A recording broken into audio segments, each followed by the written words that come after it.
there's a very good parallel in All-Star Superman, where he was talking about this story from the 1960s with Superman, where Superman had a tiny little Superman that flew out of his hand. It was one of his powers. Yes, that was one of his powers, one issue from Superman.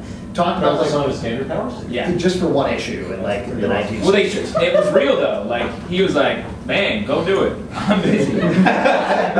So Grant Morrison loved this, talked about it at every convention. He ended up using it in an issue of All-Star Superman, where these tiny little Supermen flew out of his hand and cured cancer. Sounds crazy, but he completely made it work story-wise in All-Star Superman. Here, mixing in the Batman of Zur-En-Arrh doesn't work at all because it just comes off as crazy. But I mean, is this partly one of the challenges of reviewing monthlies? You know what I mean? Because like later on, like maybe the next issue, it's going to work perfectly. You know what I mean? Like it will be this. Like here, it's just this crazy tease. Get everybody talking about it. The problem is that it's been like that for 3 issues. And I think after the previous 2 issues, we've been like, it's going to come together. But even when you're reading it in trade, it's like, why am I reading this? And then at the end, it's like, oh. Then you have to reread it. And it's like, well, are we supposed to now read everything but twice? But that would get twice the amount of time spent on it as you would your entertainment value. Yeah, do you guys get paid by the minute? Yeah, we get paid by however many minutes you spend reading. He's making a fortune. Would you say pick this up? I'm starting to say no. Wow.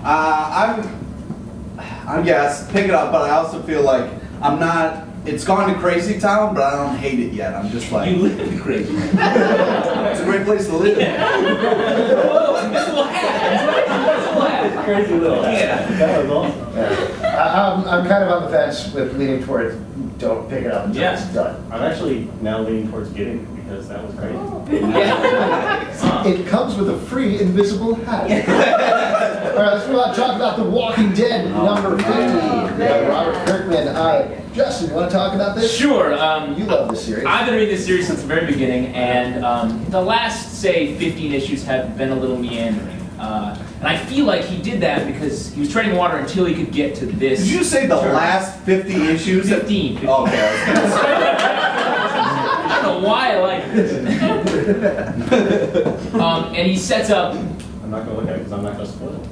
How's that? Do you read it? I've read like the first 6 trades, and I think they're incredible. And then I haven't picked up the rest of it yet. Great. Now I well, there's no more zombies. Oh, yeah. I'm sorry. Yeah, awkward. Now it's a romance. Wait, that's not true. Wow,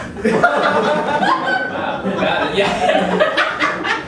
Nice. He's got a hat too. This issue was really good. I really enjoyed this issue a lot, and I have been, I think, hypercritical of the series. Right. Just because of the back and forth that was ridiculous. But there's been some ridiculous plot points, and I think I agree with you that he's basically been recentering the series towards getting towards this issue, which really brings it very much, without spoiling anything, back to the beginning. And it's a huge turn, and it totally changes the game. And that's why I like. That's what was so good about the first 30 issues was it was like, well, I don't know what's going to happen. I like this character, they're dead. This character's new, and they stick around for a while. And I love that about it. And I feel like now he's finally back and going forward. Yeah, I really, there is nothing safe kind of in this world, but I felt like it's really just been solid since day one. I mean, I feel like it's tough to always have battling zombies. He's got to take it other places. I think he's done a heck of a job keeping you interested and keeping you on board. And I disagree with your analysis of the last 15 issues or so. I think it's been exciting. And this, I felt a little bit better because after the last one, I was like, what do you mean he's dead? And then it was just like, okay, all right, maybe he's not. Yeah. So I felt a little better. Great issue, definitely picked up, and it's a great jumping on board point if you haven't been reading the series. Talking about a jumping on board point, let's talk about Patsy Walker Hellcat, number one. Easy to jump on that. There you go. Sort of, you would expect that. Yeah. Except it kind of starts in the middle and then proceeds to skip to various other middles. It's all middle. Yeah. That being said, I loved this issue. I loved it for precisely the reason I don't like this Batman issue for being crazy. This is enjoyably crazy. That for most of the issue, I have no idea what's going on, but it seems like it's fun. Yeah.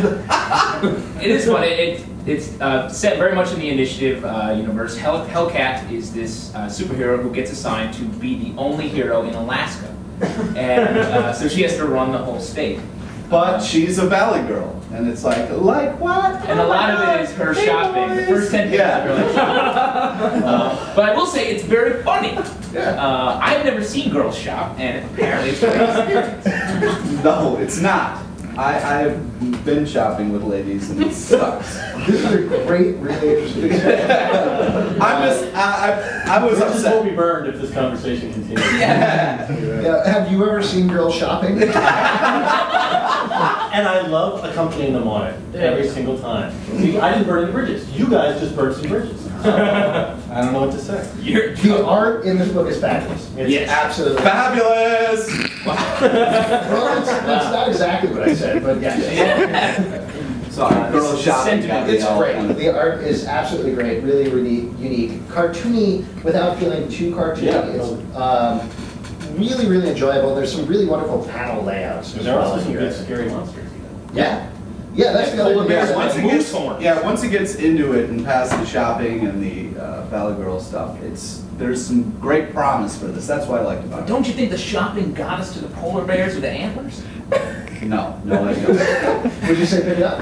No. Yes, I say pick it up. I would It's say going to pick be up good. number 2. It's very funny as well. Pick up number 2, but you won't know what's going on. All right, let's move on. Talk about another number 1, Joker's Asylum The Joker, number 1. This book was awful. No! It was not. It was great. No, it was awful. Shout. No. It was great. No. Silence! Okay, so I enjoyed it because, normally it's like Joker's the bad guy, Joker's the bad guy. Ha! It's not. Joker's not the bad guy. TV executives are Here's, bad. That's why I thought it was ridiculous. Yes, I didn't enjoy it because it was like, normally Joker's the bad guy, but Right. this was like, haha, Joker's not the bad guy, which was annoying. Yeah. What? It's like Joker's trying to make a big Do like you see how social I point. used your words against you? No. The Joker takes over a game show, which happens all the time. I feel like. There's Really? a TV There's a studios. lot of game shows in Gotham City. Yeah, that's right. And he goes there, and the executive's like, keep rolling, Ratings are through the roof. even though he's like torturing people. And then it turns out that he's not torturing them, and then he plays the tape back to the audience, to television, Yes. saying that showing the executive saying all these true things. It's- And so it's such a weird. The thing about What's it is, wrong with that? Having a little okay, twist on it. here's what I do think is wrong with that. There's nothing particularly wrong with having a twist. It's just the character of the Joker is not somebody like, and now I taught you a lesson. Yeah. Yes, that's true, but No, here's what the Joker would have done. all why right? don't you let me defend my point? Hold on, he's gonna say something weird. Joker would turn out to be the Joker of Zur and Arm.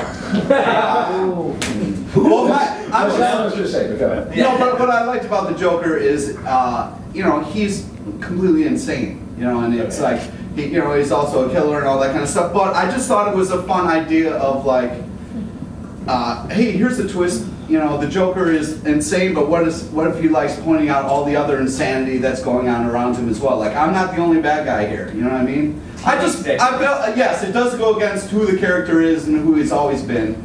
But for one issue, hey, it's a fun ride. And I thought they could have done it in a more Joker Is it way. a one shot?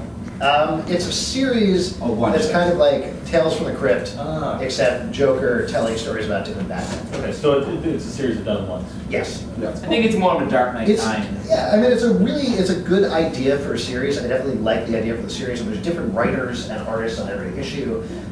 So The next one is Joker's Asylum Penguin, and he's And written by Jason Aaron. Which should Yeah, be cool. so an entirely different author might definitely be worth picking up. I just don't think this is worth picking up. Yeah, Well, I it's just just feel that- off character. Well, that's what's fun about sometimes giving a different side to, a character that you know.